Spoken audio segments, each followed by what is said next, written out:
Hi, I'm Marcy Degman, the Aspiring Gardener, and today we're going to talk about understanding grass seed labels. One of the things you want to remember right away is that the first thing you want to do is check the label in the back, check the percentages of what is in the grass seed. You have to know what is the best grass seed for your area. Then you go and you check out the different percentages that are on the back. In my area, we use a lot of perennial ryegrass. In fact, we almost exclusively use it.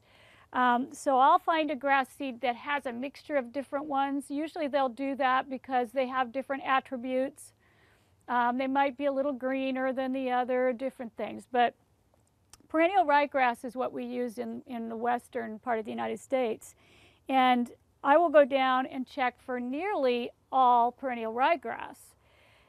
Sometimes people like to buy what they call a shade sun mix, and it will have perennial ryegrass, and then it'll have fescue. Something to remember about that is if you have a situation where you have sun and shade, those grasses are going to gravitate towards the areas where they are happiest. So the problem with that type of mix is that you're going to have all of the perennial ryegrass in the sun, you're going to have the fescue in the shade. So it's going to look really different. You're going to have a patch of a whole different grass over there. So what I tend to do instead is if I see an area that's too shady and the grass is failing, I'd rather make that into a flower bed or do something else with it, or take your tree down or limb up your tree, because the shaded grass is just never going to be that nice. So I try to stick with sun grasses. I try to keep it in a sun to part sun area.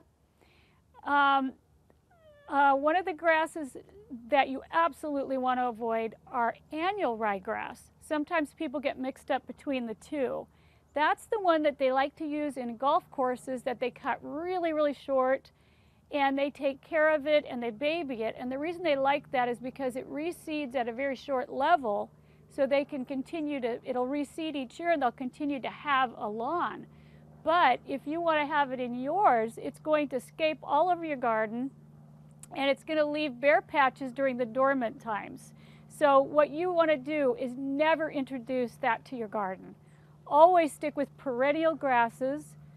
If you want mixed grasses, make sure that they're all for the same type of area. If you get a mixed grass seed that's for sun, at least all of those grasses are going to stay mixed within that area. You also want to make sure you mix the seed really well when you plant it, because those different types of grass are going to cluster otherwise. Remember, avoid anything that's annual.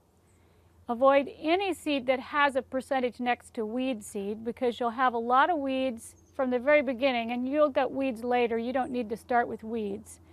Avoid seed that has a lot of inert materials, because those are just things like shredded cardboard and sawdust, whatever they can do to kind of fill in the bag. It's kind of like a cereal box with air. You want to avoid inert materials. What you would want to do is find the best grass seed for your area, have the highest percentage, if not all of that grass seed. This is all perennial ryegrass, and that's all that I use. The other reason that it's good is because you can overseed with it. The other seeds, you have to completely prepare a bed.